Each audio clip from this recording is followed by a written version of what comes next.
Welcome to the Bahamas Marine Forestation Opportunities. What you're looking at is the smallest smiland, submerged island, that we've detected in the Bahamas, roughly a quarter of a hectare. Um, the area around it, as you can, each of the shades is 1 more meter deep, so that the island itself is 1 meter depth. 2 meters is quite a bit larger area. 3 meters, 4 meters, 5, 6, so on and so forth. All right.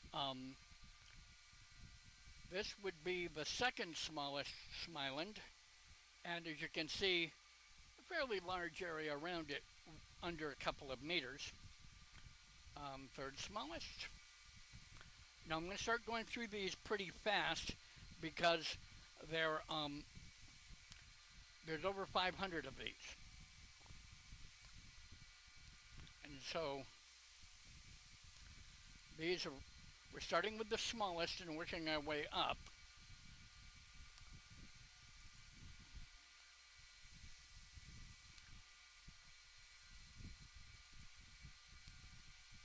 Now at this point, we're approaching a 10-hectare island, or 90,000 square feet, 100,000 square feet, in that range.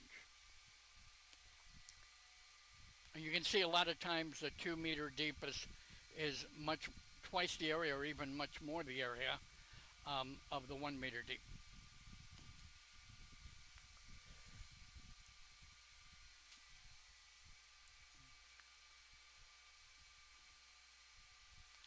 Now this is all based on Copernicus sea depth data, and since we're talking about extremely shallow areas on the Bahamas banks, there's a significant variability in the data, and so you might actually see what looks like a shallow island right next to something that actually is a shallow, and that would be because the data and the image may be offset a little bit depending on how the imagery is being stitched.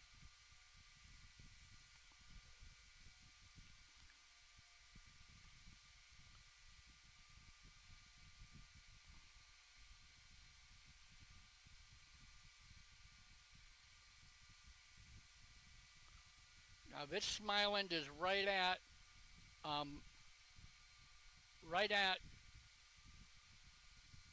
200,419 meters, which is about 20 hectares. The entire area around it is extremely shallow, so that whole area is less than 5 meters in depth.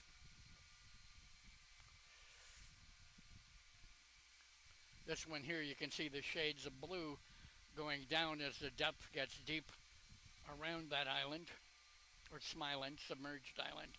None of these are actual islands, although there might be a speck of island in a few of them, like that one looks like it has some surface growth peeking over the water. But most of them, there is nothing on the surface whatsoever, and at least 1 meter of depth according to the computer. I see plants and stuff right there.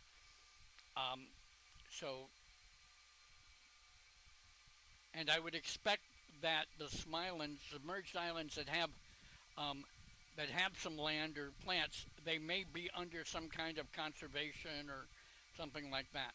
Most of the ones that are in the sand dunes can't really have any life under them because of the sandblasting of the sand that destroys any possibility of persistent life. And so the amount of environmental impact, both negative and positive, that your marine forestation application will have to account for could vary drastically. And there is no guarantee that the nation of the Bahamas will grant you a license for marine forestation. All we're designating here as what appears to be forestable. We have a much deeper analysis on each one of the properties, going over what ones would be the possibly the best or most likely to get approved But it is entirely possible that uh, when you go to the aquaculture department, they will approve nothing. We don't know that they've never approved anything before, but as far as I know, nobody's applied. So you would have to go do your environmental survey, um, put together a plan. What we're proposing or recommending is 10 meters spaced, 1 meter diameter sparse forestation. That's a clump of mangroves, roughly a meter in diameter, with a pile of rocks or debris, whatever is locally available, taking you up into the intertidal where your mangrove propagules can start. Um, Remember, your income will not come right away because it may take years for the propagules to grow to a large enough forestation or plants to begin dropping significant amounts of organic carbon into the ocean. You may start with some fish feeding, or depending on what you're doing, maybe crabs or whatever. So you may do some artificial feeding initially, but the goal of the idea here is to have the marine forestation bringing in all the organic carbon required. Okay, these smilands are up in the 50-hectare region, which may be probably one of the smallest area. You might want to think about afforestation. You're going to get about 750 kilograms per hectare of seafood. So if you can get 100 hectares, well then you know, you have somewhere close to 100 tons of seafood available each year. You can pay the bills, make the payments on the forestation costs, which could be substantial. We're estimating somewhere in the $15,000 per hectare as the lowest cost, and depending on what material you have to bring in and the labor involved, it could go up to 10 or 15 times that amount. So make sure that and some of that might be destroyed every time a storm comes through. If you're in the heavy sand dune areas, in other areas it may not. If you're near the edge of an ocean, of a deep ocean bank and subject to swells, all these things can have influence. I'll go over that with your application when you call me at 765-233-6426. I'll try to put the phone number in the comments or something. Or you can meet me at meet.c.provost, or email me scottprovost@gmail.com, and I'll make arrangements to get together with you.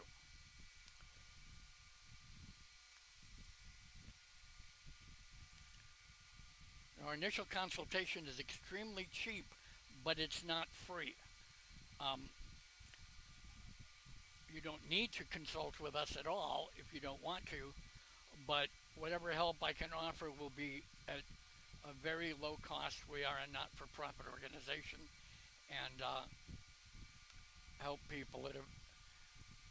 Now I think we're at 200 hectares or so here. Let me see. No, we're at 100 hectares. Okay. These are 104 hectares in size.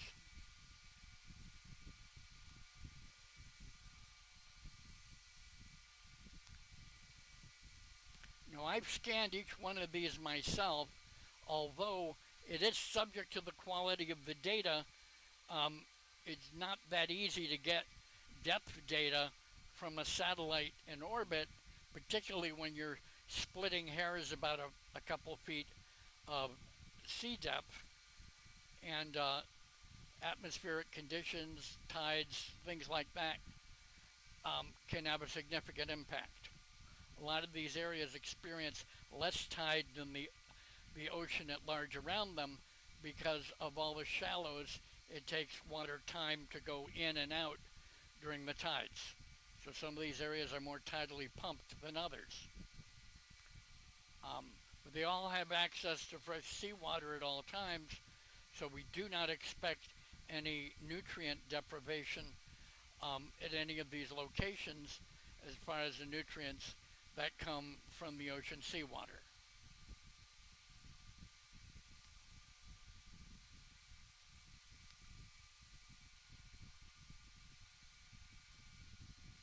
Now we're just going by order of size, which has no bearing on where they're located.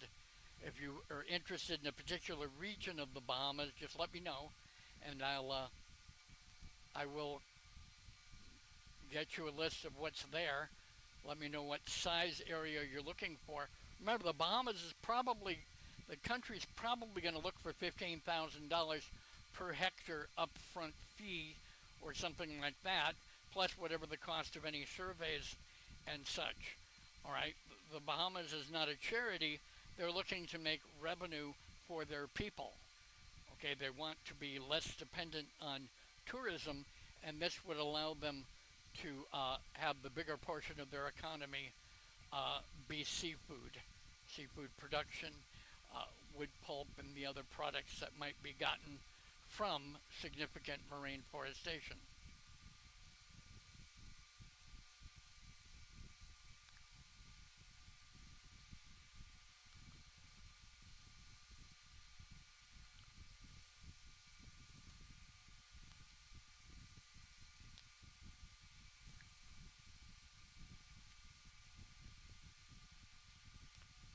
Okay, it looks like we're passing 224,000.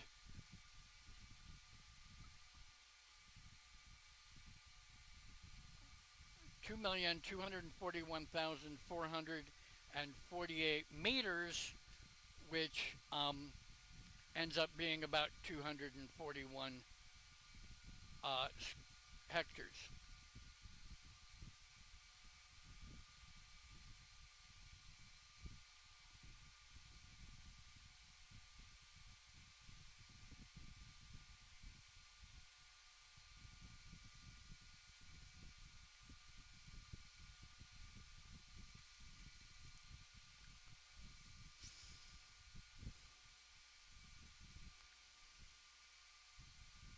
Okay, we're about 1/3 of the way through.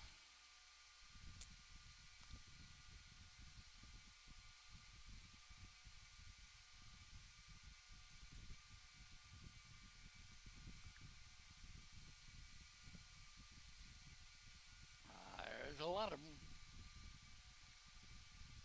I think we're approaching 300 hectares, which is really a great size for a ranch. Real good revenue. If you specialize on corals and sea turtles or a particular uh, crab meat, it could be a very nice operation.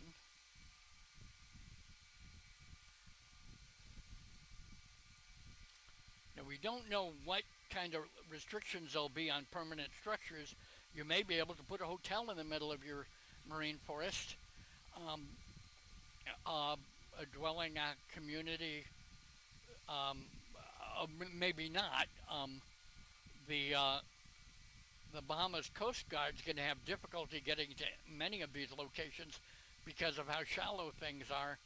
So Um, I'm not sure how much of a residential or tourism opportunity this is. It's primarily an agricultural opportunity for seafood and what uh, Rhizophora mangle type mangrove forestation can provide. Remember, we're not talking about a grove, we are talking about a sparse forestation. Um, 10, maybe 20 meters between each planting, depending on the species you use and your preferences. Um, on the larger islands or the larger smilands, submerged islands, um, you find that you may have to dredge access into the shallows to um, to remove product and bring workers through and things like that.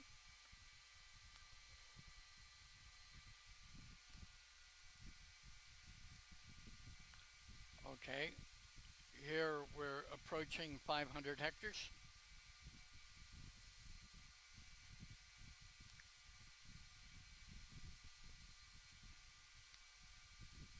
Now, when you see a lot of deep shades close around, that means that the shallow has water levels falling off fairly quickly around it. That's 2 meters, 3 meters, 4 meters, 5 meters, 6 meters, 7 meters deep. Other areas, the entire area may be within a couple meters of the same depth.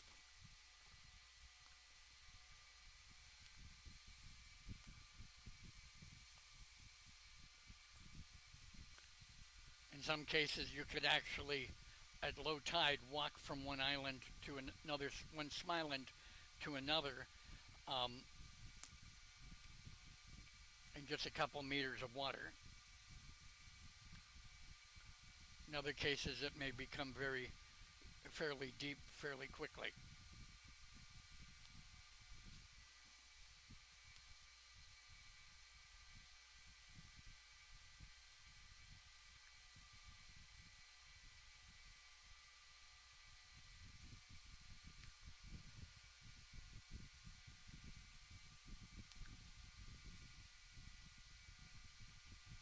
If you want to talk about a specific island, I can send you the file. You can bring it up in your Google Earth, go to the one you want, and then give me the number of the island. Each of the smilands are numbered as the number of square yards of area that's mapped.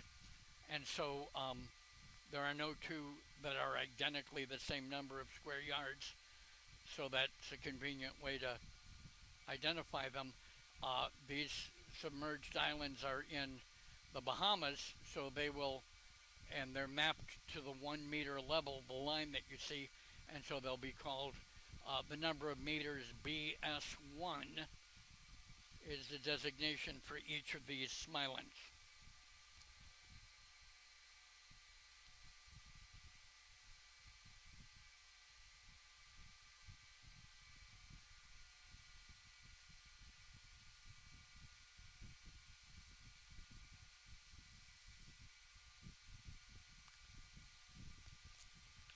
To give you an idea, to build out all of these would be somewhere around maybe $15 billion.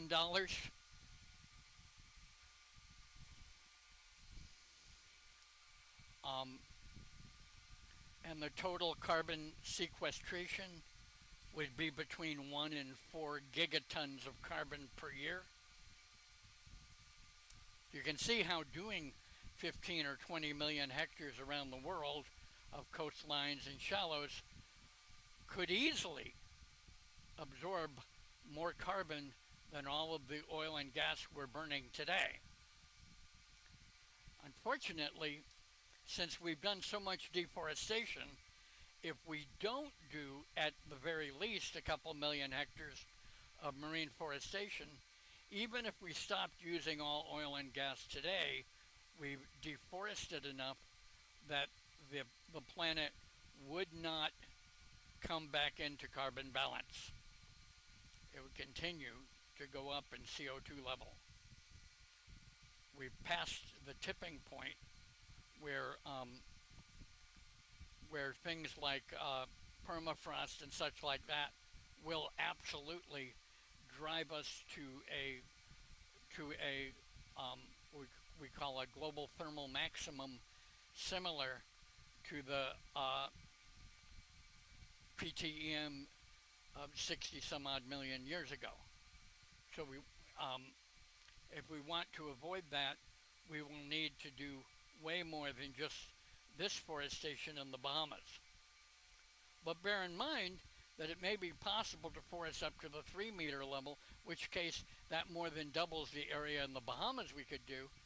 And meanwhile, there's, like I said, 30 million hectares elsewhere around the world. And I have it all mapped. And if you're interested in another country, the coastline, somewhere in Africa. Madagascar is really good. I think uh, most of the east coast of Africa that's protected by Madagascar might be um, a good place to operate. And of course, throughout the Asian Pacific Islands, um,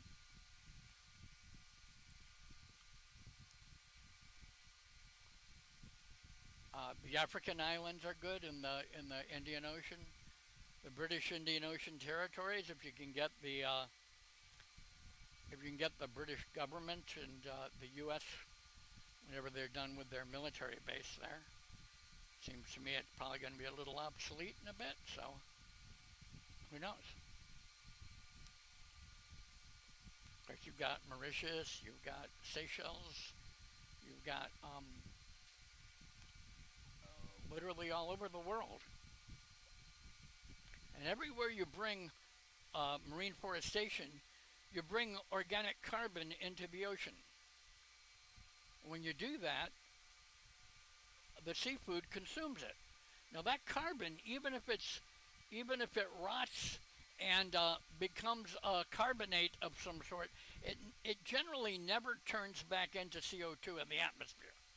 It's most likely going to find its end eventually as a mineralized rock. That's why there is so much carbonate, uh, limestone and stuff on Earth, because all the carbon that's put out around the world that gets taken into the ocean eventually. And organic carbon isn't harmful for the ocean in quantities, it just causes more life to spring up. Whereas other kinds of carbon, like CO2, create strange acidic things. Now this is a typical very large island. It's around some island. It's around Elbow Cay. At that point, you are you're up to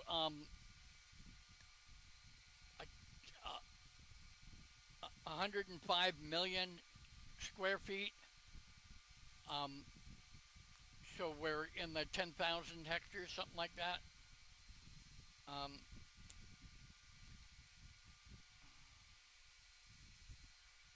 so if we look at one of these and its dimensions and measurements, um, that would be 12,113 hectares, and that comes up to about 46 square miles. That's a huge area. That's a gigantic ranch, and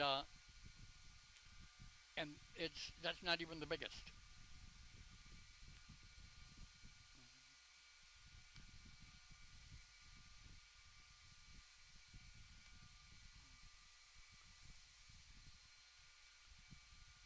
Here's a really nice one. 14,000 hectares, or 55 square miles.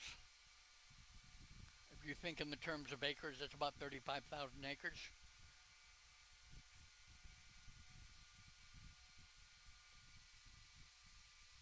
Now this is down, we're getting a little bit close to Cuba down here, this edge across here.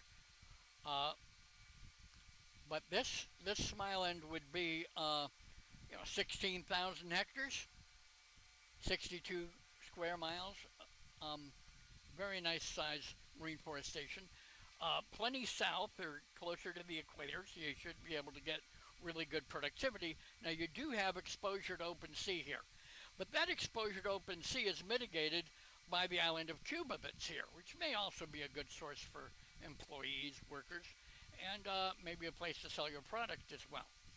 So while we hope to get forestation going in Cuba itself, um, we don't know what the current uh, government of Cuba is thinking about this sort of thing. Hopefully, we can show a good example of very attractive marine forestation um, in the Bahamas. This is by far the largest area um, this region is actually close to Miami Beach, about 60 miles from Miami. And here we have 466 square miles. Um, and you might be able to purchase the nutrients from the Miami population and run a 60-mile pipeline to increase your productivity. Although I'm not sure if the Bimini government would be thrilled about that, but they might, you know. Um, and so that concludes our list. Just contact me for more details, and I look forward to helping you.